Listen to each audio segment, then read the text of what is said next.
ডেনমার্কে আসছি ২ মাস হয়ে গেছে, বাট কেমন ছিল আমার ভিসার জার্নিটা? ওয়েল, এটা কোনো ইনফরমেটিভ ভিডিও না, বাট ছোটোখাটো কয়েকটা ক্লিপ আমার কাছে ছিল, সেটাই জাস্ট অ্যাড করে দিলাম একটা ভিডিওতে।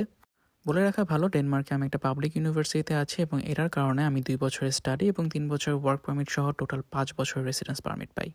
যাই হোক, অগাস্টের ফার্স্ট উইকের কোনো একটা ডেটে, আমার ঠিক ডেটটাও এক্স্যাক্টলি মনে নেই, আমি ভিসার জন্য অ্যাপ্লাই করি এবং তার একদিন পরেই আমি অ্যাপ্লিকেশনের বায়োমেট্রিক দেওয়ার জন্য চলে যাই। আমার বাসা থেকে ভিএফএসটা খুবই কাছে, রিক্সা নিয়ে চলে যাচ্ছি। এই রাস্তাটা এখন খুবই মিস করি। একটা টাইমে অনেক কমপ্লেন করতাম এত ধুলাবালি কেন, আর এখন মনে হয় নেক্সট কবে আমি এই রাস্তা দিয়ে রিক্সা দিয়ে চলাফেরা করতে পারবো। যাই হোক, খুবই স্যাড একটা মন নিয়ে হাতের মধ্যে একটু ডকুমেন্ট নিয়ে চলে গেলাম ভিএফএসে। সেখানে আমার মতো অনেকগুলো স্টুডেন্টই সাথে স্পাউসরাও দাঁড়ায় ছিল ভিসার বায়োমেট্রিক দেওয়ার জন্য। ঠিক এই মুহূর্তটাতে আমার মনে হচ্ছিল যে আমি বাসায় চলে যাই বায়োমেট্রিক না দিয়ে, কিন্তু তারপরেও একটা টোকেন নিলাম, টোকেন নিয়ে উপরে চলে গেছি। ইউরোপ কান্ট্রির ভিএফএস কিন্তু এখন এই বিল্ডিংটাতে, যেটা বনি শেরাটনের অপোজিটে ব্র্যাক ব্যাংকের বিল্ডিংটা। সো লিফট নিয়ে উপরে উঠে গেলাম, দেখলাম যে মোটামুটি ভালোই লাইন আছে। আর অনেকক্ষণ লাইনে দাঁড়ায় থাকার পরে আমার ডাক আসলো, যদিও ভিতরে ভিডিও করা অ্যালাউড ছিল না।